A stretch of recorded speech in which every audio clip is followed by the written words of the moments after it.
Corona virus के कारण उपजे वैश्विक संकट के मद्देनज़र इसके संक्रमण को रोकने के लिए टीका, दवा और इलाज की विधि की खोज के लिए दुनिया भर में प्रयास जारी हैं।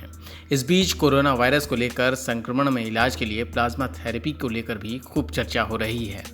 कोरोना वायरस के संक्रमण का प्लाज्मा थेरेपी से इलाज की खोज में अनुमति प्राप्त करने के लिए आईसीएमआर को अब तक देश भर से 99 अलग अलग संस्थानों के आवेदन मिल चुके हैं।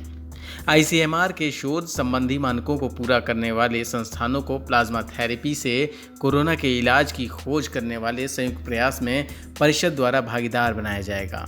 इसके लिए चयनित संस्थानों को अपने स्तर पर शोध कार्य के लिए आईसीएमआर द्वारा वित्तीय सहायता भी दी जाएगी। प्लाज्मा थेरेपी की प्रक्रिया क्या है, कैसे एक कोरोना से ठीक हुआ मरीज दूसरे कोरोना संक्रमित मरीज को ठीक कर सकता है, आइए जानते हैं डॉक्टर अंकित ओम से। हाय, डॉक्टर अंकित ओम दिस है।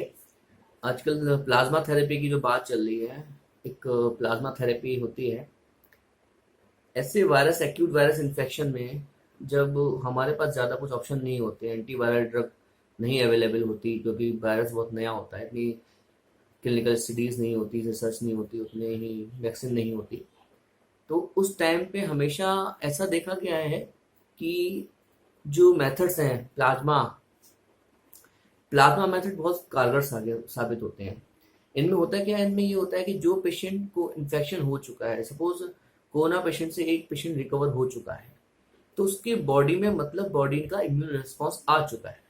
एंटीजन जो कोरोना वायरस का है उसने दस्तक दी, उसके रेसिप्रोकेशन में, उसके बदले में बॉडी ने एंटीबॉडीज के रूप में बॉडी में एंटीबॉडीज के रूप में रिलीज कर दी, जो हमारी एक तरह से इम्यून पावर बनती है, हमारी क्षमता, उससे लड़ने की, रोग को लड़ने की क्षमता।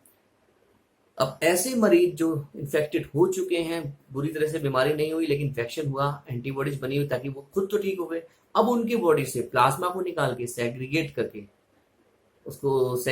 करके प्लाज्मा जो पार्ट होता है वो आरबीसी, डब्ल्यूबीसी जो कई कंपोनेंट होते हैं उनसे अलग करके सेग्रीगेट करके बनाया जाता है।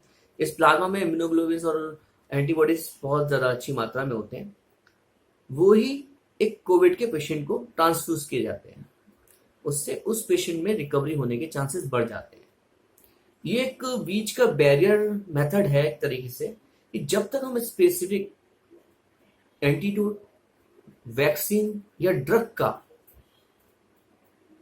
एक सर्टिफाइड ड्रग का जो सच में उसका रोल हो, उसको नहीं लेके आ पाते, तब तक प्लाज्मा थेरेपी का बहुत बड़ा रोल रहेगा पेशेंट की मॉर्टिलिटी को कम करने में।